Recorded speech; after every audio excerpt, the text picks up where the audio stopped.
すごい。食べてみて。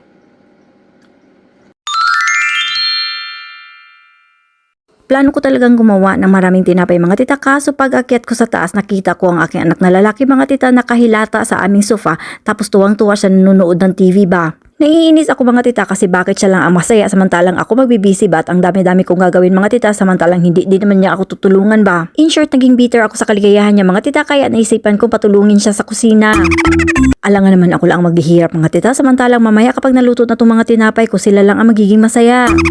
Syempre ayoko ng ganun mga tita, ayoko kung ako lang yung nagluluksa samantalang sila magsasaya. Kaya ayan mga tita, dinala ko siya sa kusina pero ngayon this time ako na muna ang gumawa ng dough tapos samantalang siya feeling na lang muna. Actually, ibang tinapay talaga ang plano mga tita pero ngayon gagawa kami ng ampan kasi yun ang paborito niya para naman sumama siya sa akin ba. First time niya din gumawa ng ganito mga tita, yung tinapay ba. Medyo hirap na hirap pa talaga siya at hindi niya pa talaga alam ang gagawin niya kahit tinuturuan ko na siya ba. Papel pa ang 10 piso mga tita nung pinahati ko sa kanya ang dough ngayong coin na hindi pa rin siya tapos ba. Anyway, kagustuhan ko din naman talagang magturo-turo sa kanya mga tita kaya igagapan ko talaga ang desisyon ko ba. Iko dake ne. Iko dake yung 100 hakatte. Hay.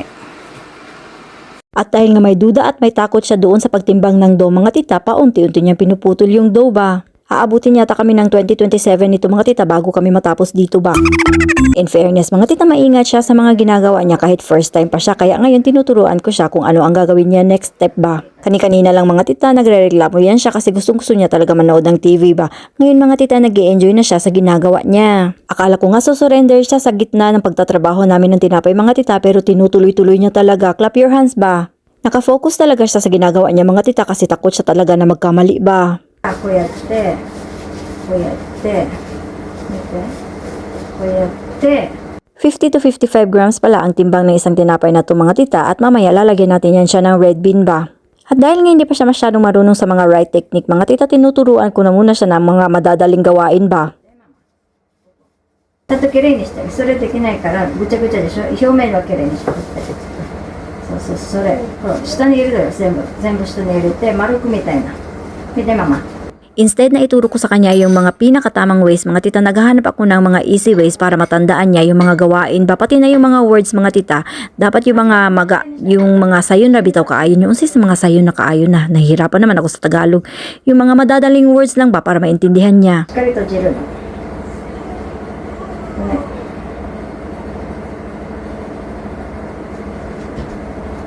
Dali mga tita, tignan natin yung gawa niya. あまり広げすぎると違う、真ん中からこれも真ん中から違う。 Okay. Yung 55 grams ng dough mga tita need kasi i-flatten kasi lalagyan niya yun ng red bean paste ba. Medyo nahirapan siya sa trabahong yun mga tita kasi hindi din kasi pwedeng masyadong laparan ba pero nairaos din niya. Tetsuku na sugiru mo oishiku nai kara moto ippai irete. あれもっといっぱい入れて。もっと。だって前が多すぎると美味しくなくなるって。Nasubatan na naman ako mga tita kasi mali pala yung naituro ko sa kanya nung una. Yung paglagay ng red bean paste feeling mga tita, caring niya. Pero tignan natin kung maiko-close niya ang dough na to ba. Hidari migi o hipatte. So, こそれで、ここで、これを持って。これを持って。それ持ってそうてっぺんだけそうでこれ丸くするからそうでちゃんと丸になるためにここだけやな簡単に上だけで反対して反対にして反対して一回反対してで反対したらそれはやらないこれね見てこれねこうだけ引っ張るだけ引っ張ってでako yung marunong mga tita pero nahirapan ako mag-demonstrate sa kanya kasi hindi ko din alam yung mga words na gagamitin ko ba para maintindihan niya. Yung language barrier talaga ang may kasalanan nito mga tita. At dahil nga nakademonstrate na ako sa kanya mga tita, pinapauwaya ko na sa kanya ang lahat ng tinapay ba. Busy din kasi ako mga tita kaya bahala na rin siya sa buhay niya. Kanya-kanya na muna kami mga tita, huyo na muna ba.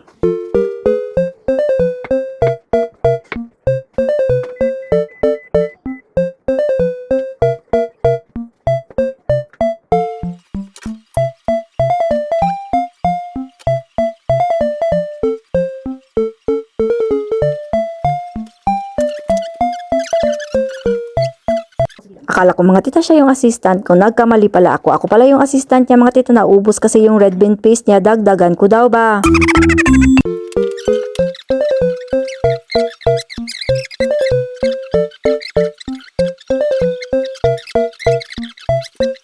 At sa wakas mga tita natapos din siya kaya pinapatubo na namin ba. Ito pala yung gawa niya mga tita, isa lang ang ginawa ko dyan tapos lahat nasa kanya. Hindi naman bad mga tita pero hindi lang masyadong maganda yung pagkabilog ba. Kung titingnan mo siya mga tita para siyang siopaw ba. At ito na yung mga tumutubong tinapay mga tita, kukunin na natin siya dahil wala si kuya, ako na lang muna ang sub sa kanya. Ang next namin gagawin mga tita is maglalagay kami ng itlog doon sa tinapay namin tapos lalagyan din namin siya ng sesame seed. Pero yung paglalagay ng itlog mga tita, pagbabrush ng itlog sa ibabaw ng tinapay, mahirap kasi yun kasi kapag pinupush mo, di ba masira yung tinapay mga tita, mapa-flattened siya. Kaya tinuro ko ng maigi sa kanya. Nanonood din naman siyang mabuti mga tita pero hindi ko alam kung gets niya ba talaga. For the record mga tita, ang isang dough pala nito is 55 grams. Tapos ang filling niya mga tita, red bean paste filling is nasa mga 20 to 25 grams, mga ganon. Tapos ang dough ko naman mga tita is gawa sa flour, itlog, butter, merong sugar, merong salt, merong yeast mga tita. So basic lang. Syempre may tubig mga tita, huwag natin kalimutan yun ha. So eto na yung problema mga tita, need kasi natin lagyan ng sesame seed kaso ayaw niya nito. Nini wa tabenai de siya mari. So, 上な感じ。これ1個だけでいい？なんで1個だけなの？ダメだよ。Nagpaalam talaga siya mga tita, naiisa lang yung ilagay niya doon para sa kanya, para sa self niya mga tita, kasi nga ayaw niya nga kumain ito ba. So lalagyan pala natin siya ng toppings na sesame seed mga tita. Dapat black lang ang ilalagay ko dyan, kaso mga tita naubusan ako ng black kaya pinaghalo ko yung black at saka yung brown. So natapos na din siya mga tita, i-bake niya na at masaya siya.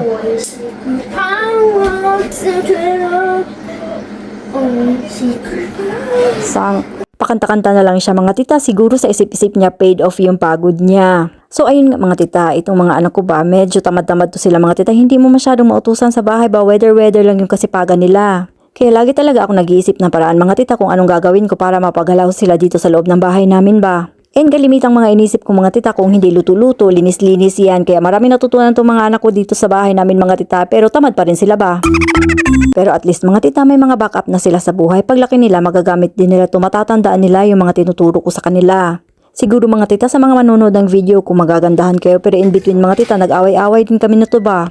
At eto na siya mga tita, luto na yung tinapay niya. 1個ずつ危ないから熱いから1個ずつ。my God! Uy, kinaya niya. Marunong na siya mapasikat mga tita. At ito na yung finished product niya mga tita. In fairness, ang sarap-sarap niya kahit hindi masyadong maganda yung pagkabilog ba. At dahil nga nagandaan siya sa resulta mga tita, inaya niya na naman ako na next time gagawin daw ulit namin to. Pero wag kayo mga tita yung mga gustong bagay-bagay ang ilalagay niyang gustong feeling ba. Chocolate at white chocolate daw. So good job si kuya mga tita. Thank you for watching my video. Sana magustuhan niyo to. Atsui?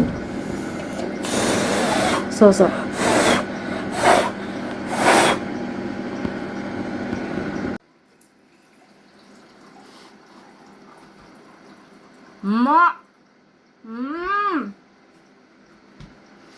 熱い。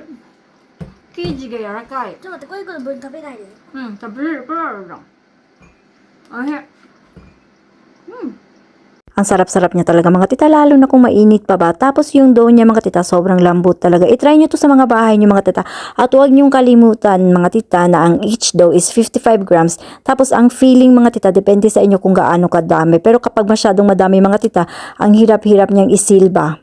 And yung pang-bake sa kanya mga tita is 180 degrees, 12 minutes. Ipatry nyo din to gawin sa mga anak nyo mga tita. Ay naku, sinasabi ko sa inyo, ang bilis-bilis niya lang mga tita at enjoyable pa. At may pahabol pa talaga si kuya mga tita, nag-drawing siya sa mukha ng anman namin ba.